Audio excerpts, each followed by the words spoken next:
कैसे हो बच्चों, मेरा नाम है विकास और आज आप सभी की 10th क्लास की पहली क्लास है। तो आप सभी के लिए सबसे पहले तो best of luck 10th class के लिए। और जैसा कि ये पहला चैप्टर है जिसका नाम है केमिकल रिएक्शन एंड इक्वेशन, तो इसको बहुत ही इजी वे में मैं लेके चलूंगा ताकि आप सभी को समझ में आए। थोड़ा बहुत नोट्स भी बनाऊंगा, आप वीडियो को पॉज करके उसको लिख लेना या फिर स्क्रीनशॉट ले लेना, लिख लेना, ठीक है।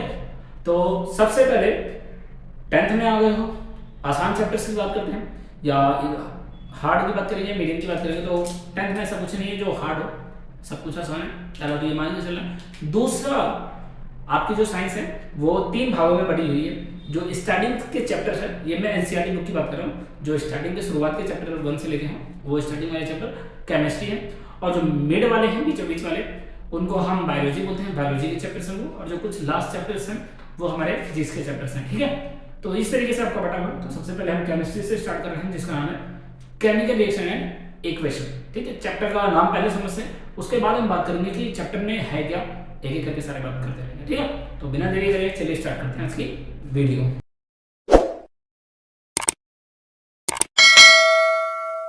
देखो, अगर हम केमिकल रिएक्शन और इक्वेशन की बात करेंगे, इसमें 2 चीजें हैं, पहला केमिकल रिएक्शन और दूसरा इक्वेशन। तो केमिकल रिएक्शन क्या होता है पहले वो सीखते हैं, उसके बाद सीखेंगे कि इक्वेशन क्या है, ठीक है। तो केमिकल रिएक्शन की अगर हम बात करें, हमने कहा कि केमिकल से जो होता है उसे हम क्या बोलते हैं, केमिकल रिएक्शन। इसका मतलब कोई भी चीज है, ठीक है, पुरानी चीजें रखी हुई हैं, उन सभी को, ठीक है, आपने नया बना दिया, मतलब उससे कुछ सामान बना दिया, नया चीजें बनाई, उन नई चीजों की जो प्रॉपर्टी थी वो बिल्कुल डिफरेंट थी पुराने वालों से। जैसे कि एग्जांपल के तौर पर लेते हैं, हमने कहा दूध है, ठीक है, वो दूध से हमने क्या बना दिया, दही बना दिया। तो आप देखोगे जो दही की प्रॉपर्टीज है वो ऑल टोटली क्या है, डिफरेंट है, किससे, दूध से। तो हमने कहा कुछ चीजें ली हमने और उससे हमने कुछ नई चीजें बना दी, तो उससे हम क्या कहते हैं, केमिकल रिएक्शन कहते हैं, ठीक है। जैसे कि आपने चाय पत्ती और चीनी और ये सब लिया, ठीक है, पानी लिया, सब कुछ लिया, उन सभी को मिलाकर आपने नया बनाया वो चाय। क्या एक तरफ मैं चाय रखूं और एक तरफ चीनी रखूं, क्या दोनों की प्रॉपर्टी सेम है? नहीं ना, उसमें लिक्विड भी है, सॉलिड पार्टिकल्स है। तो कहने का मतलब है, अगर मैं बात करूं केमिकल रिएक्शन की, किसकी बात करूं, केमिकल रिएक्शन की, तो हम ये कह सकते हैं कि when a new product is formed, कोई भी नया प्रोडक्ट बन रहा है and the properties are totally different from older, तो हम ये कह सकते हैं कि when new products are formed, हमने कहा कि कभी भी यदि नया प्रोडक्ट बना, ठीक है, आर फॉर्म्ड विथ न्यू और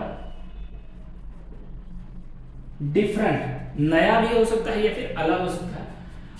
व्हेन न्यू प्रोडक्ट्स, नया प्रोडक्ट बन रहा है, आर फॉर्म्ड विथ न्यू और डिफरेंट प्रॉपर्टीज, ठीक है। हम ये बोल सकते हैं कि कोई भी नया चीज बना, उसकी जो प्रॉपर्टीज थी वो पूरी अलग थी, ठीक है, बाय 1 एंड मोर सब्सटेंसेस।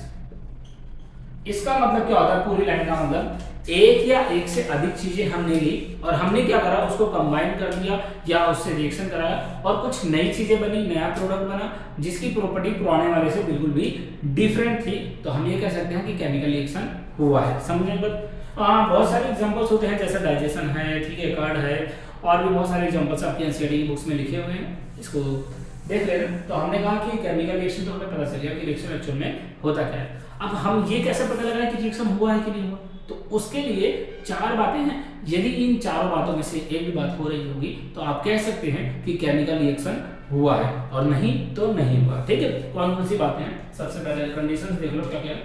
अगर हम पहला बात करेंगे तो पहला लिखा है चेंज इन स्टेट। क्या लिखा है, चेंज इन स्टेट। हमने कहा स्टेट को हमने क्या करा, चेंज कर दिया, स्टेट को चेंज कर दिया। कैसे चेंज कर सकते हैं, जब हमने कोई सब्सटेंस लिया था, कोई भी चीज ली थी, कोई भी सामान लिया था, मान लीजिए वो सॉलिड में रहा होगा और रिएक्शन होने के बाद वो क्या बन गया, लिक्विड बन गया। तो ये अवस्थाएं होती हैं, स्टेट 3 चीजें होती हैं, एक होता है हमारे पास सॉलिड, फिर दूसरा आता है हमारे पास लिक्विड और तीसरा आता है हमारा गैस। तो जो स्टेट्स होती हैं, जिसे हम स्टेट ऑफ मैटर भी नाम से जानते हैं 9th में आप लोगों ने पढ़ा होगा। तो ये तीन स्टेट्स होते हैं, सॉलिड, लिक्विड, गैस। यदि ये आपस में इंटरचेंज हो रही है, कोई भी चीजेस आ रहा है, तो हम ये कह सकते हैं कि क्या हुआ है, केमिकल रिएक्शन हुआ है। ठीक है, दूसरी बात पे यदि हम अपने आते हैं तो दूसरी बात की बात फोकस करते हैं। दूसरा है हमारा change in colour.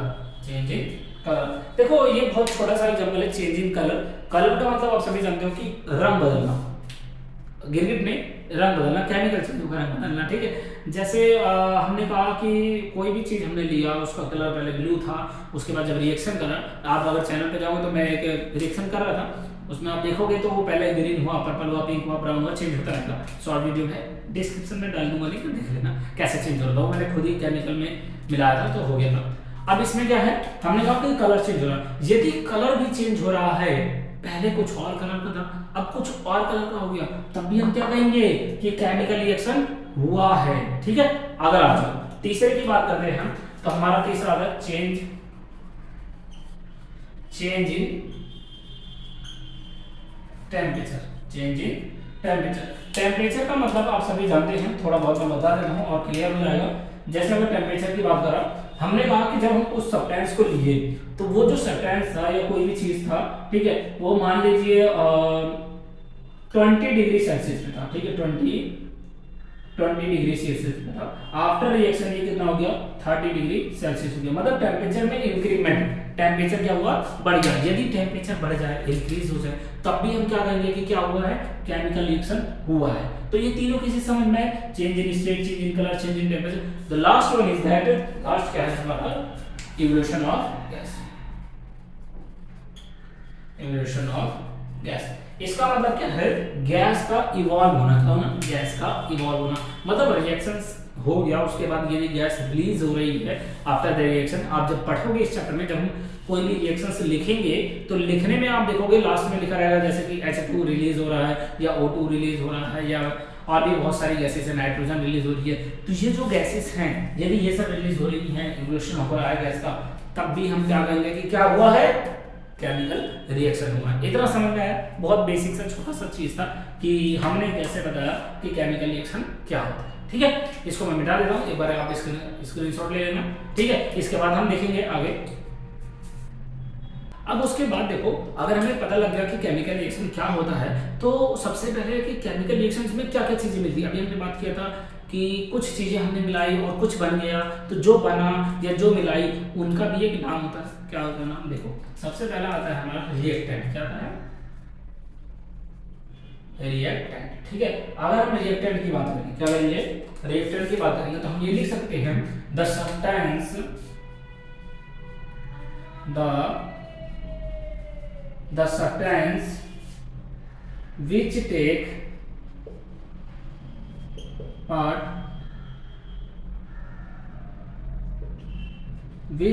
participate in any chemical reaction।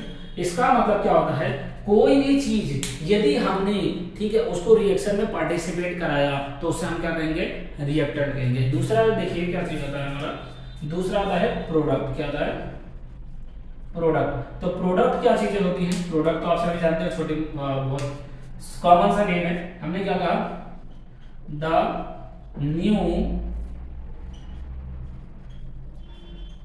New substance which is form, जो नया सब्सटेंस बना, ठीक है, जो नया सब्सटेंस बना उसी को हम क्या कहेंगे, प्रोडक्ट कहेंगे। तो एग्जांपल के तौर पे मैंने कहा कि मान लीजिए हमने दिया Zn+H2SO4, आपकी एनसीईआरटी का ही एग्जांपल है। हमने कहा कि अगर हम इनको मिलाते हैं तो हमारा जो बनता है वो बनता है ZnSO4 प्लस में H2। देखो अभी मैंने आपको बात कहा था कि H2 रिलीज हो रहा है, गैस रिलीज हो रहा है, तो इस केस में हो रहा है। अब यहाँ पे हम क्या बात करेंगे, देखो जितना भी इस तरफ रहेगा, आप जानते हो अगर मैं ये खड़ा हूँ तो ये मेरा राइट हैंड साइड, ये मेरा लेफ्ट हैंड साइड, तो लेफ्ट हैंड जो रहेगा LHS इसको बोलेंगे, और जो राइट साइड में रहेगा उसको हम बोलेंगे RH और S। ठीक है, ये चीज पता चली, LHS और RHS। उसके बाद अगर हम इसके नाम की बात करते हैं तो अभी मैंने बताया कि जो चीजें मैंने लिया, पार्टिसिपेट करवाया, ठीक है, किसके अंदर, केमिकल रिएक्शन में, वो क्या कहला जाएगा, कि ये सारा का सारा जो अभी मैंने लिया था वो सारा मेरा क्या रहेगा, रिएक्टेंट। ठीक है, ये बात समझ में आई आपको। जो आप ले रहे हो किस तरफ, एलएचएस साइड, वो आपका क्या रहेगा, रिएक्टेंट रहेगा। ठीक है, लेकिन अगर मैंने इसी की बात को पलटा, मैंने कहा कि अब हमें बात करते हैं प्रोडक्ट की, तो प्रोडक्ट क्या था, न्यू सब्सटेंस जो क्या हो रहे हो, फॉर्म हो रहा हो, तो क्या बना, ये बना। तो इस पूरे के पूरे चीज को जो हमने आरएचएस रखा था उसको हम क्या बोलेंगे, प्रोडक्ट। क्या बोलेंगे, प्रोडक्ट्स। केमिकल रिएक्शन के दो पार्ट होते हैं, कौन कौन से, सुनो। सबसे पहला जो एलएचएस में आए जिसको हम रिएक्टेंट कहेंगे, दूसरा जो आरएचएस में आए जिसको हम क्या बोलेंगे, प्रोडक्ट बोलेंगे। ठीक है, इतना चीज समझ में आया। ठीक, आगे इसको भी नोट डाउन कर लेना। ठीक है, अब आगे देखो, आगे की बात यह रहेगी कि सबसे पहले तो हमने केमिकल रिएक्शन पढ़ लिया, कैसे पहचानते हैं वो भी पढ़ लिया। ठीक है, क्या रिएक्टेंट होता है, क्या प्रोडक्ट होता है वो भी देख लिया। अब जो आगे आने वाली ये है, जब हम किसी भी चीज को पढ़ लेते हैं तो उसको लिखने का तरीका भी तो मालूम होना चाहिए। क्या मालूम होना चाहिए, लिखने का तरीका।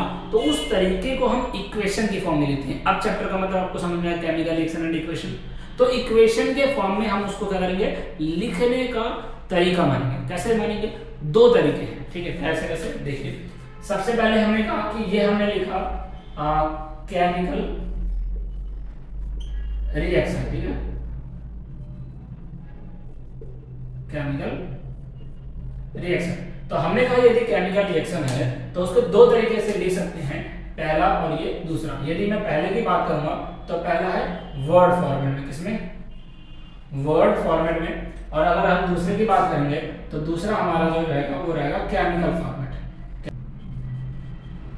कोई लिखता है इसको केमिकल फॉर्मेट में, तो कोई लिखता है इसको आपका एक नाम आता है इसका फॉर्मूला फॉर्मेट, क्योंकि जो हम लिखने वाले हैं वर्ड उन्हीं के कुछ फॉर्मूलेज होते हैं। एक एग्जांपल लेके देखते हैं, अच्छे से समझ में आएगा। जो अभी एग्जांपल लिया था उसी एग्जांपल को दोबारा उठा रहा हूं, बहुत अच्छे से समझ में आएगा। देखना कैसे। सबसे पहले हमने कहा कि हमने लिया वर्ड फॉर्मेट। क्या लिया हमने, वर्ड फॉर्मेट। तो वर्ड फॉर्मेट में हम जब मिला रहे थे तो हमने कहा सबसे पहले तो हमने लिया zinc plus sulphuric acid. Sulphuric acid, इन दोनों को जब मैं मिलाऊंगा तो मेरा जो फाइनल रिजल्ट आएगा वो बनेगा मेरा जिंक सल्फेट प्लस में, पहला तो देखो जिंक सल्फेट बना, दूसरा क्या रहेगा हमारा हाइड्रोजन। हाइड्रोजन तो हमने दो जो अभी हमने एग्जांपल लिखा था उसी को हमने पहले क्या कहा, जिंक सल्फेट लिया। इन दोनों को मिलाऊंगा तो जिंक सल्फेट बनेगा प्लस में हाइड्रोजन बनेगा। तो जिंक और सल्फ्यूरिक एसिड को मिलाते हैं तो जिंक सल्फेट बनता है। अब ये जो मैंने लिखा नाम में, पूरा इतना बड़ा बड़ा नाम लिखा, तो ये जो नाम था ये वर्ड फॉर्मेट था। क्या था, वर्ड फॉर्मेट था। और अगर हम इसी को दूसरे में लिखें, दूसरे में जैसे जिंक को मैंने लिखा Zn और सल्फ्यूरिक को लिखा मैंने H2SO4, और मैंने कहा ये बनेगा हमारा जिंक सल्फेट, मतलब ZnSO4 बना प्लस में H2। यदि मैंने ऐसा लिखा तो ये आपका कौन सा हो गया, केमिकल फॉर्मेट या फिर फॉर्मूला फॉर्मेट। ठीक है, तो ये हमारा केमिकल वाला हो गया और ये हमारा वर्ड वाला हो गया। ठीक है, अब जो अभी आपने चीजें सीखी, तो चीजें क्या सीखी, इधर की जो चीजें रहेंगी उसको हम LHS बोलते हैं, जिसका नाम होता है हमारा रिएक्टेंट। क्या नाम होता है हमारा, रिएक्टेंट। और अगर हमने इधर की बातें करी, इधर जो आया सारा का सारा वो हमारा RHS था, जिसका नाम हमने क्या बोला था, प्रोडक्ट बोला था। ठीक है, तो ये हमारे प्रोडक्ट्स हो गए। तो बेसिकली जो केमिकल रिएक्शन था उसको दो पार्टों में बांटा गया, एक तो वर्ड फॉर्मेट, दूसरा केमिकल फॉर्मेट। यदि वर्ड फॉर्मेट की बात करें तो सल्फ्यूरिक एसिड और जिंक अगर हम मिलाते हैं तो जिंक सल्फेट और हाइड्रोजन बनता है। और हमने कहा यदि हम केमिकल फॉर्मेट की बात करें तो सबसे पहले हमने जिंक लिया, Zn बना दिया उसको। क्यों, क्योंकि Zn इसका क्या है, सिंबल है, तो सिंबल के फॉर्म में लिखना और हमारा केमिकल फॉर्मेट करा जाएगा, और पूरा पूरा नाम के फॉर्मेट में लिखना हमारा वर्ड फॉर्मेट करा जाएगा। ठीक है, इधर की सारी चीजें हमारी रिएक्टेंट रहेंगी, इधर की सारी चीजें हमारी प्रोडक्ट रहेंगी। यहां तक समझ में आया, इसको भी नोट डाउन कर दो। ठीक है।